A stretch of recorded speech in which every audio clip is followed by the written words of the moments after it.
Okay, guys, yeah, quick one. Yeah, there is a report, or would I call it rumor, news that some bosses at Manchester United called Ruben Amorim in for a very quick meeting, and the meeting is requesting that Ruben Amorim should change his formation to 4-4-3 formation. If sorry, let me read it to you so that you get the original context.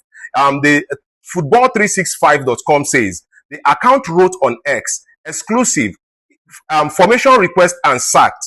According to sources at Manchester United, Ruben Amorim was called in by the bosses at Manchester United for an urgent meeting. The manager has been asked to change the formation to 4-3-3. Ruben Amorim was left speechless with the formation request. Certain MUFC officials believe the manager to get sacked is now, when, and not if at this stage. Yes, he says to Ruben Amorim sack. It's a matter of when and not if. So the question is, who are the bosses that called for Ruben Amorim to change the formation? Who are these bosses? Because if this news is actually anything to hold on to, it means that the Ineos and Jim Ratcliffe has admitted that they have actually failed at appointing a boss to lead Manchester United to the glory days, right? So they have admitted, and instead of asking Ruben Amorim to change his formation, something that was the reason why you hired him in the first place, it is better to tell him to go. It saves you much more stress, because then asking Ruben Amorim to change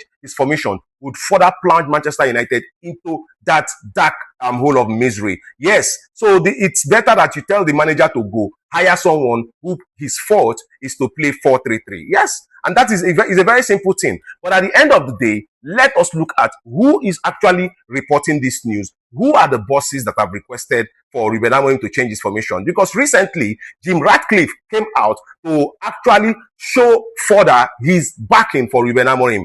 He said it that the best time to judge Ruben Amorim will be after the season, or maybe Manchester United looking in the direction that they are not going to qualify for the top 4. That is the time that he actually starts reviewing Ruben Amorim's contract. But for now, he is backing Ruben Amorim 100%. And in January, there have been reports that Manchester United is going to get in a midfielder and some other players to help Ruben Amorim in this season. So if we look at all of these things happening, then we wonder where this news is coming from. The reporter, and also who are these bosses that have made this request? Who are they? What are their names? Because if you give reports like this, you're supposed to give the names of this. And when we look at how this person has coined this report, I don't even think that this person actually understands what they are writing. But then, if this is anything to hold by, if this is anything close to credible, then I think that the Ineos are actually very confused people, because you cannot hire a manager for something that he is a professional in. And then because he's not getting it right with you right now, you're asking him to change, instead of telling him that, okay, we've tried. It did not work out. It's been like approximately a year now. It did not work out. Please step by so that we can get someone else who would also come in and try. I think that would have been the best. But then, as I still say, I have my resentment. I have my reservations for the report. But if you look at it all anyway, Ruben Amorim, I think, has that backing of Jim Ratcliffe and the board. And I think that they are rather going to equip him with players than telling him to change his formation. I'll see you again in my next video. Tell me what you think about this report.